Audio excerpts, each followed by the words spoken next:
روشی پر اللہم صلی اللہ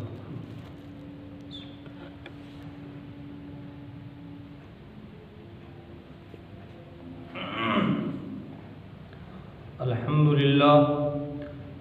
للہ نحمده ونستعینه ونستغفره ونعوذ باللہ من شرور انفسنا ومن سیئات اعمالنا من يهده الله فلا مضل له ومن يضلله فلا هادي له ونشهد أن لا إله إلا الله وحده لا شريك له ونشهد أن سيدنا ومولانا محمدا عبده ورسوله أما بعد فقد قال الله تبارك وتعالى في القرآن المجيد والفرقان الحميد فأعوذ بالله من الشيطان الرجيم بسم الله الرحمن الرحيم أم كنتم شهداء إذ حضر يعقوب الموت إذ قال لبنيه ما تعبدون من بعدي قالوا نعبد إلهك وإله آبائك إبراهيم وإسماعيل وإسحاق إلها واحدا ونحن له مسلمون صدق الله العظيم وقال النبي صلى الله عليه وسلم يقول من مات لا يشرك بالله شيئا فقد حرم الله عليه النار أو كما قال صلى الله عليه وسلم۔ محترم حاضرین اور معزز سامعین کرام اور دینی بھائیوں اور چھوٹے چھوٹے معصوم بچوں، ابھی میں نے آپ حضرات کے سامنے قرآن عظیم کی ایک آیت کریمہ اور ایک حدیث شریف تلاوت فرمائی ہے۔ دعا کیجیے کہ اللہ رب العزت مجھے قرآن حدیث کی روشنی میں صحیح بات کہنے اور ہم سب کو اس پر عمل کرنے کی توفیق عطا فرمائے۔ محترم حضرات، اللہ رب العزت نے ہمیں جو مذہب عطا کیا ہے، ہمیں جو مذہب میسر کیا ہے، وہ ہر اعتبار سے بڑی جامع ہے، وہ ہر اعتبار سے وہ شریعت بڑی جامع ہے۔ وہ نہ کسی خارجی شے کا وجود اپنے ماننے والوں کے لیے برداشت کر سکتا ہے اور نہ ہی اپنے کسی رکن کو، اپنے کسی حصے کو چھوڑنا گوارا کرتا ہے۔ چنانچہ حجۃ الوداع کے موقع پر اعلان فرما دیا گیا، اليوم اکملت لکم دینکم واتممت علیکم نعمتی ورضیت لکم الاسلام دینا، کہ آج میں نے تمہارے لیے دین کو مکمل کر دیا اور میں نے اپنی تمام نعمتوں کو تم پر مکمل کر دی اور میں تمہارے لیے دین اسلام سے راضی ہو گیا۔ باری تعالیٰ نے ایک مقام پر ارشاد فرمایا، ان الدین عند اللہ الاسلام، کہ یقیناً دین تو اللہ کے نزدیک اسلام ہی ہے۔ جس کی ایک ایک ادا قابل احترام اور قابل عمل ہے، اس کے لیے ہر ایک رسم و رواج کو، ہر ایک طور و طریقے کو چھوڑنا ضروری اور لازم ہے۔ اسی لیے قرآن حکیم کے اندر صاف صاف حکم دیا گیا، یا ایھا الذین آمنوا ادخلوا فی السلم کافہ ولا تتبعوا خطوات الشیطان انہ لکم عدو مبین۔ اے ایمان والو، اسلام کے اندر پورے داخل ہو جاؤ، شیطان کے قدموں کا اتباع نہ کرو، شیطان کے قدموں کی پیروی نہ کرو، یقیناً وہ تو تمہارا کھلا دشمن ہے۔ میرے محترم بزرگوں اور دوستوں، میں نے آج یہی ارادہ کیا ہے کہ اپنے دینی بھائیوں کے سامنے جو اسلام کی بنیادی چیزیں ہیں، 5 ہیں، جو کہ ان کو بیان کروں۔ کلمہ توحید ہے، نماز ہے، روزہ ہے، حج ہے، زکوٰۃ ہے۔ لیکن آج وقت کی تنگی کے پیش نظر، وقت کی نزاکت کو دیکھتے ہوئے صرف اور صرف کلمہ توحید کو بیان کروں گا، کیونکہ نماز، روزہ، حج، زکوٰۃ کے مسائل ماشاءاللہ ہمارے سامنے آتے رہتے ہیں اور کچھ حد تک الحمدللہ عمل بھی جاری ہے، لیکن کلمہ توحید یعنی ایمان اور عقائد کی پختگی میں بہت کمزوری نظر آ رہی ہے، اس کے تلخ تجربات اور مشاہدات ہو رہے ہیں۔ اگر پوری دنیا کے مسلمانوں کا جائزہ لیا جائے، پوری دنیا کے مسلمانوں پر غور کیا جائے، تو معلوم ہوگا کہ ان کی اکثریت بحیثیت مسلمان عقیدہ ہی صحیح نہیں رکھتی، اور مسلمان ہوتے ہوئے غلط عقیدہ، غلط فکر، غلط خیالات پر زندگی گزر رہی ہے، زندگی بسر ہو رہی ہے، کلمہ پڑھنے اور قرآن پاک کی تلاوت کے باوجود شرک و بدعات اور فسق و فجور میں مبتلا ہے۔ آخر ایسا کیوں؟ غور کرنے سے معلوم ہوتا ہے کہ آج ہماری ایمانیات کی تعلیم پر محنت نہیں ہو رہی ہے، آج ہماری ایمانیات کی تعلیم چھوٹ گئی ہے، ہماری دینی تعلیم میں ایمانیات کی تعلیم کا فقدان ہے، ہماری دینی تعلیم ایمانیات کی تعلیم سے خالی ہے۔ ہمارے مسلمان بچوں کو مسلمان گھروں میں پیدا ہوتا ہوا دیکھ کر، ان کے باپ دادا کو مسلمان دیکھ کر، ان کا نام حکومت کے رجسٹروں میں مسلمانوں کے خانوں میں دیکھ کر، ان کو ایمان والا سمجھ کر، ان کو دیندار سمجھ کر، ان کو صرف مسائل کی تعلیم دی جاتی ہے، اس سے کوئی شعور بیدار نہیں ہوتا۔ اس لیے یہ بات اچھی طرح ذہن نشین کر لینی چاہیے، اس لیے یہ بات اچھی طرح ذہن کے اندر بٹھا لینی چاہیے کہ مسائل اور اعمال کی تعلیم کا فائدہ تو صرف اسی وقت ہو سکتا ہے جبکہ ایمانیات مضبوط ہو جائیں اور ایمان کے اندر شعور آ جائے۔ آقا علیہ الصلوۃ والسلام نے مکہ المکرمہ کے اندر پہلے 13 سال ایمان پر محنت کی اور باقی 10 سال شریعت کے احکام اور مسائل بتلائے۔ قرآن کریم کا 75% حصہ ایمانیات کی تعلیم دیتا ہے اور باقی 10% حصہ، باقی 25% حصہ ایمانی مسائل اور اعمال کی تعلیم دیتا ہے۔ جناب محمد رسول اللہ صلی اللہ علیہ وسلم نے پہلے حضرات صحابہ کرام کا ایمان بنایا، پھر قرآن کی تعلیم دی اور مسائل اور اعمال سکھلائے۔ جس طریقے سے جناب محمد رسول اللہ صلی اللہ علیہ وسلم نے شروع کے 13 سال ایمان پر محنت کی اور جس طریقے سے قرآن کریم کے اندر بارہا بار ایمان کا ذکر کیا گیا، ایمان کا تذکرہ کیا گیا، پھر اعمال اختیار کرنے کی دعوت دی گئی، اسی طرح ہمیں بھی ہر بچے کو پہلے ایمان کی، اس کے بعد اعمال کی تعلیم دینی چاہیے۔ ہر مسلمان بچے کو دین ویسے ہی سمجھانا چاہیے جیسے کہ کسی غیر مسلم کو سمجھایا جاتا ہے۔ میرے محترم حضرات، آج اگر اس بنیادی چیز پر عمل ہو جائے تو انشاءاللہ بہت جلد مسلمان ترقی کی راہوں کو کامیاب کر لے گا، ترقی کی راہوں کو سیر کر لے گا۔ حضرات انبیاء، صلحاء، علماء جو کہ ایمان پر محنت کیا کرتے تھے اس لیے وہ الگ ہی چمکتے تھے۔ آج الحمدللہ کلمہ طیبہ پڑھنے والے، لا الہ الا اللہ پڑھنے والے، اپنی زبانوں سے اس کا ورد کرنے والے ہزاروں ہیں، لاکھوں ہیں، کروڑوں ہیں، بلکہ یوں کہہ لیجئے، یوں کہنا ہوگا کہ اتنے ہیں جتنے کہ کسی زمانے میں بھی نہیں تھے، اتنے ہیں۔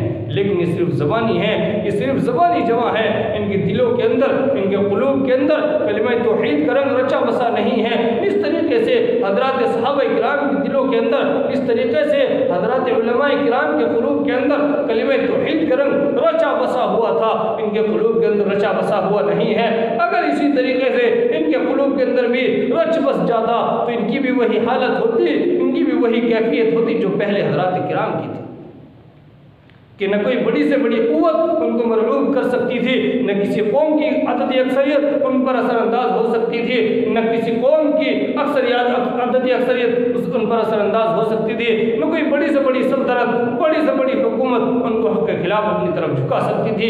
ایک پیغمبر کھڑا ہو کر ساری دنیا کو للکار کر کہہ دیتا تھا، ثم کیدونی فلا تنظرون، تم میرا کچھ نہیں بگاڑ سکتے۔ حضرات انبیاء کے بعد صحابہ اور تابعین جو تھوڑی سی مدت میں دنیا پر چھا گئے، ان کی قوت اور طاقت اسی توحید میں مضمر تھی۔ اللہ رب العزت سے دعا کریں کہ اللہ رب العزت ہمیں اور سب مسلمانوں کو یہ دولت نصیب فرمائے۔ محترم حاضرین، اس لیے ہم سب کے لیے لازمی اور ضروری ہے کہ ہم اپنے بچوں کے عقیدے کی تصحیح کریں، ان کے ایمان بنانے کی فکر کریں، اپنے اولاد کے ایمان بنانے پر توجہ دیں، انہیں بتائیں کہ کائنات کی تمام چیزیں اللہ کی پیدا کی ہوئی ہے۔ کہ مفسر قرآن حضرت مولانا احمد علی لاہوری رحمۃ اللہ علیہ اپنے چھوٹے چھوٹے بچوں کے ایمان بنانے پر محنت کیا کرتے تھے۔ ان کے واقعات میں لکھا ہے کہ ایک مرتبہ ایک دودھ والا دودھ لے کر کے آ گیا، دروازے پر آواز دینے لگ گیا، دودھ لے لو۔ گھر کے اندر سے ایک چھوٹا سا بچہ جاتا ہے، دودھ لے کر کے آتا ہے۔ اماں نے پوچھا بیٹا کیا لے کر کے آئے ہو؟ بیٹے نے جواب دیا کہ اماں جان دودھ لے کر کے آیا ہوں۔ اماں نے پھر پوچھا کہ بیٹا کہاں سے لائے ہو؟ پھر بیٹے نے جواب دیا کہ اماں جان باہر اللہ میاں کھڑے ہیں، انہوں نے یہ دودھ دیا ہے۔ وہ حضرت والا کی اہلیہ محترمہ نے اپنے بچے کے ذہن کے اندر اس طرح توحید کو راسخ کیا تھا، اس طرح ایمان کو مضبوط کیا تھا، اس طرح ایمان و یقین کو بے وست کیا تھا کہ اس کے سامنے صرف اللہ ہی اللہ تھا کہ جو کچھ بھی ملتا ہے وہ اللہ کی طرف سے ملتا ہے۔ جو کچھ بھی ملتا ہے وہ اللہ کی طرف سے ملتا ہے۔ یہ تھی ایمانی محنت، یہ تھی ایمان کی محنت۔ آج ہماری زندگی میں کلمہ والی محنت چھوٹ گئی ہے، آج کلمہ والی زندگی پر محنت نہیں ہو رہی ہے، اس لیے ہم خون کے آنسو بہاتے نظر آتے ہیں۔ تکالیف اور پریشانی ہمارا مقدر بن کر رہ گئی، پریشانیاں ہم الجھ کر رہ گئی، اس لیے کہ ہم نے ایمان پر محنت کرنا چھوڑ دیا۔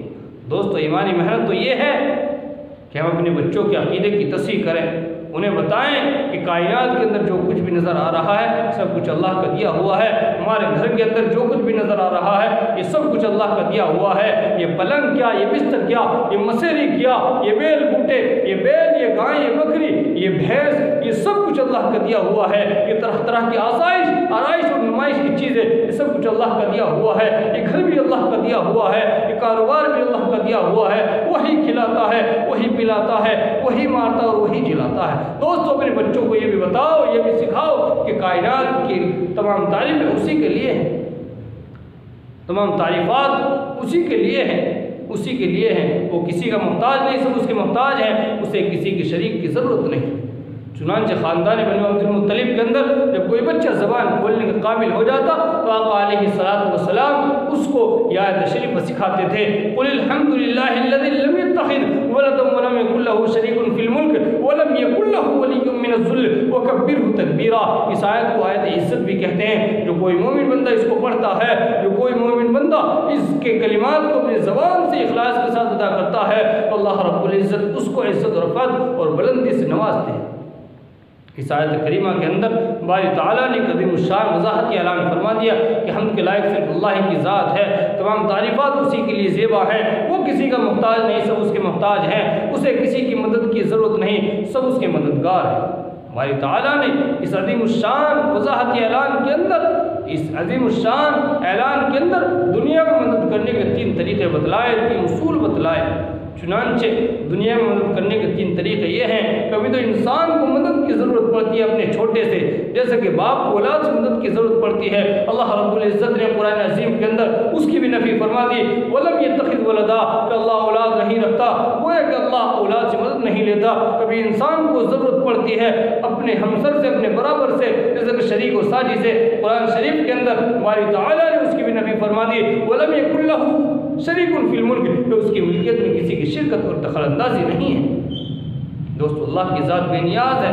جس طرح دنیا کے کوئی حاکم اپنی حکومت میں، کوئی بادشاہ اپنی بادشاہت میں، کوئی بادشاہ اپنی بادشاہت میں، کوئی پروفیسر اپنی پروفیسری میں، کوئی انجینئر اپنی انجینئری میں، کوئی وکیل اپنی وکالت میں، کوئی بڑا ماسٹر اپنی ماسٹری میں کسی کی دخل اندازی کو برداشت نہیں کر سکتا، تو وہ تو حکم الحاکمین ہیں، وہ تو بادشاہوں کے بادشاہ ہیں، وہ تو یکتا و یگانہ ہیں، وہ اپنی ذات اور صفات میں تنہا اور منفرد ہے، ان کو کسی کے ساتھ جوڑا نہیں جا سکتا، ان کے ساتھ کسی کو شریک نہیں کیا جا سکتا، اس کے لیے کوئی اولاد نہیں ہے۔ زمین و آسمان کے اندر جو چیز بھی نظر آ رہی ہے، خواہ وہ باغات کی شکل میں ہو، خواہ وہ انسان کی شکل میں ہو، خواہ وہ جانور کی شکل میں ہو، خواہ وہ پہاڑ کی شکل میں ہو، سب اسی کے لیے ہے، وہی کارساز ہے۔ جب زمین و آسمان کے اندر تمام چیزیں اسی کے لیے ہیں تو اسے کسی شریک کی کیا ضرورت پڑے گی۔ تیسرے نمبر پر کبھی انسان کو مدد کی ضرورت پڑتی ہے اپنے بڑوں سے، اپنے دوستوں سے۔ قرآن شریف کے اندر باری تعالیٰ نے اس کی بھی نفی فرما دی، وَلَمْ يَكُنْ لَهُ وَلِيٌّ مِّنَ الذُّلِّ، کہ اللہ تعالیٰ کمزور نہیں ہے جو اسے اپنے دوست یا اپنے بڑوں سے مدد کی ضرورت پڑے۔ میرے بھائیوں، اب ہمارے سامنے اللہ کی وحدانیت، اللہ کی بڑائی، اللہ کی خالقیت، اللہ کی ربوبیت، اللہ کی الوہیت ہمارے سامنے کھل کر آ گئی۔ اب اگر ذرہ برابر بھی اللہ کی وحدانیت میں، اللہ کی خالقیت میں تزلزل اور کمزوری آ گئی تو ہمارے بڑے سے بڑے اعمال صالحہ کیوں نہ ہو، تمام کے تمام بیکار ہو جائیں گے۔ چنانچہ عبداللہ بن جدعان قریشی تھا، ایمان نہیں لایا تھا، مشرک تھا، جو اس نے زمانہ جاہلیت میں بہت سے نیک کام کیے تھے۔ ایک مرتبہ ام المؤمنین حضرت عائشہ صدیقہ رضی اللہ تعالیٰ عنہا نے اس کے متعلق آقا علیہ السلام سے پوچھا، یا نبی اللہ، عبداللہ بن جدعان نے جو نیک کام کیے تھے زمانہ جاہلیت کے اندر، ان کاموں کا اس کو ثواب ملے گا یا نہیں؟ آپ صلی اللہ علیہ وسلم نے فرمایا کہ نہیں، اس لیے کہ عائشہ اس نے کبھی بھی باری تعالیٰ کے سامنے یہ نہیں فرمایا تھا، یہ نہیں کہا تھا کہ یا ربا میرے گناہوں کو بخش دے، یا الہ العالمین میرے گناہوں کو معاف فرما دے۔ قرآن شریف نے ایسے ایمان اور یقین سے محروم لوگوں کی ایمان، اعمال اور کارناموں کو ایسی راہ سے تشبیہ دی ہے جس کو ہوا کے جھونکے اڑا کر ختم کر دیتے ہیں۔